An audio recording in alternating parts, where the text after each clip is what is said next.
what would you recommend with respect to assimilation, especially for California?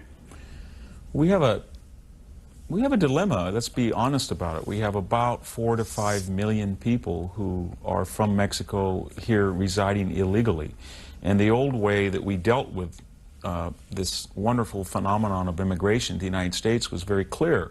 We did it mostly legal, and we did it in measured numbers, so that when people came here, they were surrounded by other Americans from different races and backgrounds. So they learned English, they went to the public schools, and the process of integration, intermarriage, were pounded into us, sometimes brutally so, and we did not see ourselves ethnically divided. And when you have so many people come from one place, my hometown is about 80% Hispanic, and I think at least 30 to 40% may be illegal, then you have all of these historical processes work in reverse. If you have too many people coming from one place too quickly, and the host, that is us, doesn't really believe in the powers of American integration and allows, for example, I teach at a university where we have separate graduation ceremonies predicated on race, which was precisely what the civil rights movement was designed to stop. Or because of language?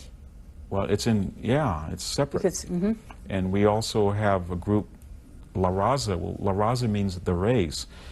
It's 2004. It doesn't seem in a national dialogue you would permit some group to call himself Das Volk.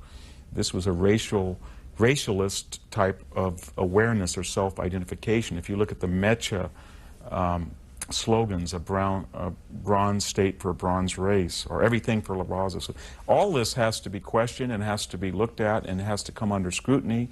And we know that the tragedy is we know the answer for it. If we could get back to 100 and 150, 200,000 legal immigrants from Mexico, work on some type of amnesty for people who'd been here 20 years, but not a rolling amnesty, something one time in exchange for really tough border control, and then we would go back to the assimilation melting pot. But the problem is, I think too many people benefit from it. Employers want cheap laborers, and the unions have given up their old chauvinism for the worker and sort of adopted these identity politics, the Democratic Party especially. And in addition to that, we in California have embraced an aristocratic lifestyle where we have somebody else mow our lawns or clean our pools or clean the diapers of our parents or children. And you add all that together and they become force multipliers. But $38 billion deficit, as we saw 2 years ago, and a recall election. These are historic times in California, and so everything is up for discussion. How have your arguments settled with your, what you called earlier, your multiracial family?